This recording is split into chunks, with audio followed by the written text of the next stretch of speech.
Hallo en welkom. Vandag gaan ons op 'n nogal interessante reis van die piepklein tot die reusagtige. Ons gaan kyk na die onsigbare deeltjies waaruit letterlik alles om ons gemaak is en dan zoom ons heeltemal uit na die slim geheime agter die sterkste, grootste strukture in ons wêreld. Klink goed? Kom ons spring weg. Goed, so hier is wat ons vandag gaan aanpak. Heel eerste, die groot vraag: wat is materie nou eintlik? Dan, om dit te sien werk, kyk ons na die watersiklus, 'n perfekte voorbeeld. Van daar af spring ons nou ons mense goed uit die natuur vat en dit verander in produkte wat ons elke dag gebruik. En dan, om alles af te sluit, die goeie goed, hoe om slim, sterk strukture te bou. So, ja, kom ons duik sommer dadelik in. Reg, so kom ons begin by die absolute begin. Afdeling 1. Wat is materie? Stop gou en dink vir 'n oomblik. Waaruit is alles om jou gemaak? Ek praat van die stoel waarop jy nou sit, die lug wat jy inasem, selfs jy, jou eie liggaam. Waaruit bestaan dit alles? Wel, die antwoord is materie. En dis eintlik 'n baie eenvoudige konsep. Materie is basies enige iets wat massa het, jy kan maar daaraan dink as gewig, en wat spasie opneem. En die boublokke van al hierdie goed, dis piep klein deeltjies, so klein jy kan hulle glad nie sien nie. En ons noem hulle molecules. Nou, hier's waar dit interessant raak. Hierdie materie kom in 3 hooftoestande of vorms voor. En jy ken hulle almal, ek is seker. Ons het vaste stowwe, soos 'n klip of 'n stuk ys, dan het ons vloeistowwe, soos water of melk, en natuurlik gasse, soos die lug wat ons inasem. En die gekke ding is, dis alles presies dieselfde deeltjies, hulle is net anders gepak. En hierdie toestande, hulle is glad nie permanent nie. Materie is heeltyd besig om te verander. Dink daaraan so, as jy hitte byvoeg, smelt 'n vaste stof soos ys en word dit water. Voeg nog hitte by en daai water verdamp en word 'n gas. En as jy dit afkoel, wel, dan gebeur presies die teenoorgestelde. Die gas word weer 'n vloeistof en die vloeistof vries en word weer 'n vaste stof.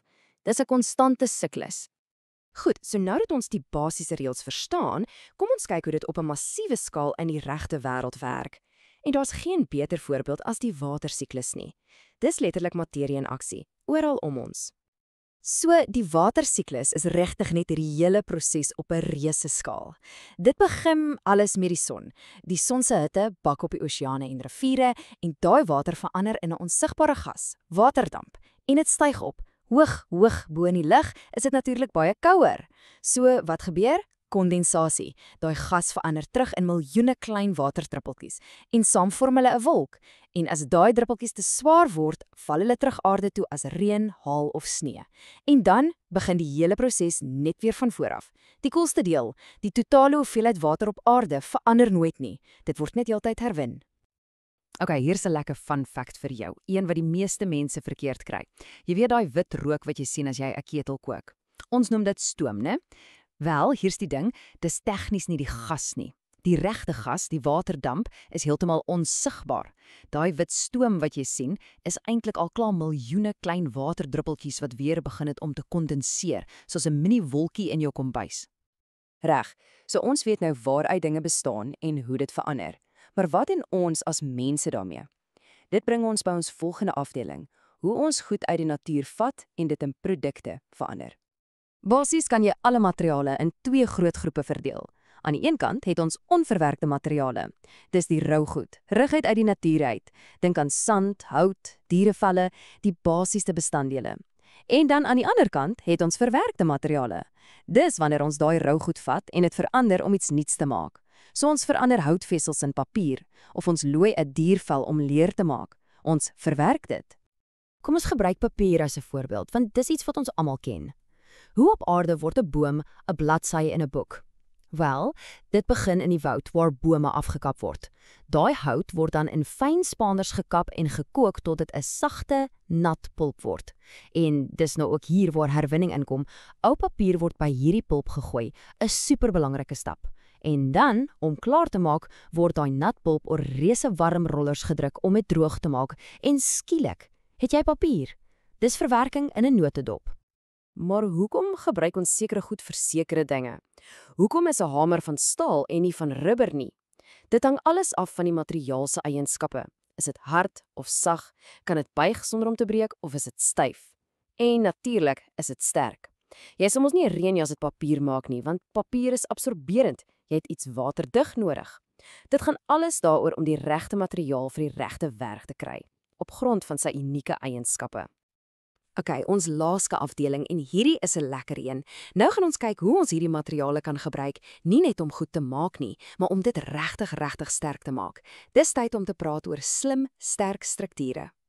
So, hier's 'n kopkrapper vir jou.